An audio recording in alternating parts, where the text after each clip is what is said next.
É impressionante como que os maiores escândalos, os mais perigosos pro PT, pra esquerda e pro Lula, são justamente os escândalos que a imprensa finge que não existem.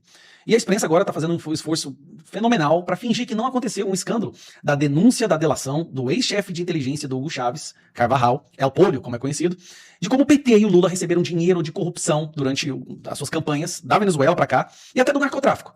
Tem uma jornalista no Brasil, que é a Elisa Robson, que investiga essa situação, que entendeu a gravidade disso e já investiga esta denúncia, né, do Carvajal desde antes dele ser transferido para os Estados Unidos, quando ele ainda estava na Espanha.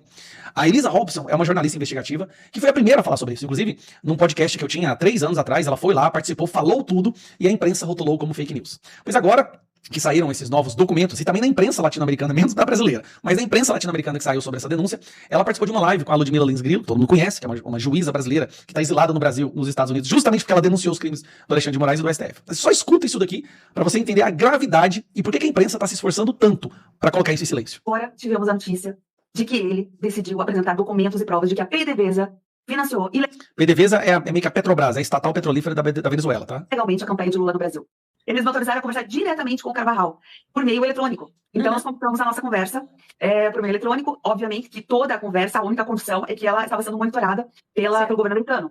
Eu fiquei muito feliz, porque para mim é uma segurança, né? Mostra ali, é bom que eles acompanhem toda a minha conversa, as minhas perguntas com ele, porque justamente me sinto bem, né? Em saber que eu não preciso me defender, que eu estou fazendo uma coisa correta e as claras, porque eles mesmos estão acompanhando. Então, cada pergunta e cada resposta dele, nessa conversa que eu tive agora diretamente com ele, que para mim já foi, como você disse, subir um degrau, isso foi muito importante, tanto para mim como jornalista, poder conversar direto com a fonte, intermediários, quanto para esse papel de investigação que a gente está fazendo, que é mais interessante ainda. E aí nós começamos a nossa conversa. A primeira boa surpresa que eu tive foi que ele começou a conversa falando que era um prazer voltar a conversar comigo, que ele lembra de tudo o que foi naquele episódio lá de Madrid, né, de 2022, e que ele estava muito interessado em colaborar agora com essa minha nova investida, né, para que pudéssemos obter mais informações.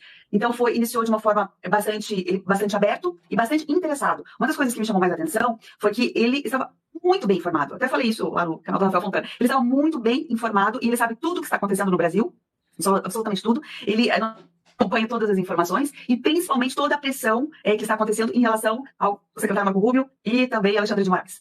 Então, ele sabia... Você poderia dizer pra gente mais ou menos a visão dele sobre isso que está acontecendo no Brasil? Sim. Eu perguntei, né? Foi aprofundando a conversa e eu queria entender também essa percepção dele, né? O que ele estava achando. E ele continua, ele insiste, né, que Lula é um criminoso como Nicolás Maduro. Vocês ouviram essa parte? Vamos voltar aqui só um pouquinho. O que o Carvajal falou do Lula? É um criminoso como Nicolás Maduro. Ele insiste, né, que Lula é um criminoso como Nicolás Maduro.